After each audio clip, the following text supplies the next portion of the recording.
Qu'il semble loin le temps où nos grands-parents pouvaient garder toute leur vie la même machine à laver ou le même réfrigérateur. Aujourd'hui, 10 ans semblent relever de l'exploit.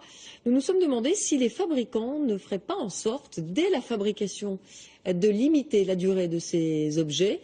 C'est l'enquête de ce dimanche soir. Elle est signée Emmanuel Mesplède. Imprimante dernier cri, téléviseur, téléphone portable, ordinateur, tous à la poubelle.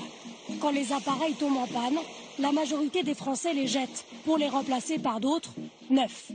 Une aubaine pour les fabricants d'électroménagers. Alors userait-il d'un stratagème pour pousser le consommateur à acheter toujours plus? Réduirait-il délibérément la durée de vie des produits? C'est ce qu'on appelle l'obsolescence programmée. Ça dépend du nombre d'heures, à vrai dire, de fonctionnement. Et lorsque certains choisissent la réparation, ils découvrent un système bien organisé. Alex Alal-Rimbaud est réparateur. Chaque jour dans sa boutique, le même scénario. Une trentaine de cartes électroniques défaillantes, pièces maîtresses de nos appareils ménagers. C'est des cartes de frigo qu'on répare sans arrêt, toujours avec les mêmes pannes. Là, il y a un condensateur à remplacer et un circuit intégré. Une fois qu'on en a réparé une et qu'on a trouvé la panne, à 100%, c'est toujours la même panne. Des pannes identiques qui surviennent après un même temps d'utilisation. Le fabricant est alerté, pourtant rien ne change, alors que des solutions simples existent. Sans rien, même financièrement, sans modifier vraiment le coût de la carte, en éloignant les parties sensibles des zones chaudes, on doublerait facilement la durée de vie. Les fabricants freineraient-ils délibérément l'allongement de vie des produits? Après des enquêtes comparatives menées sur plusieurs années, la revue Que Choisir fait un constat.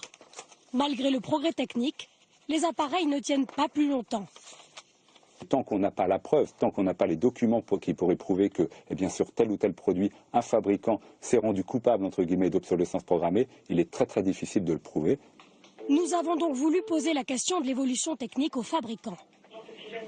Nous contactons le GIFAM, le groupement interprofessionnel des fabricants d'appareils d'équipements ménagers, qui regroupe la plupart des marques. Le GIFAM va bien se préparer longuement sur les messages qu'il va faire passer. Donc, quelques jours plus tard, nous recevons ce mail. Le GIFAM refuse de communiquer.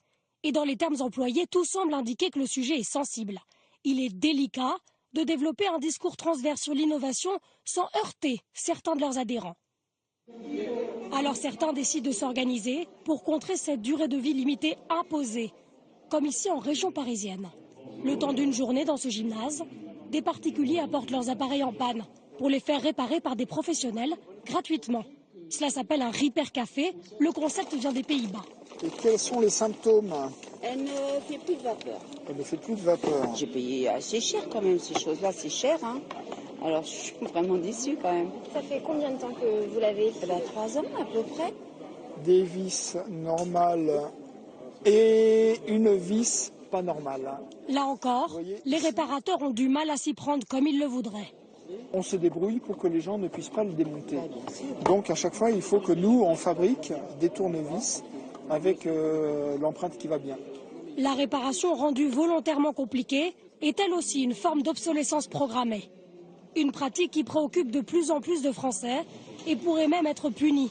Dans le projet de loi sur la transition énergétique, les écologistes ont déposé un amendement pour sanctionner l'obsolescence programmée de 2 ans de prison et d'une amende de 300 000 €.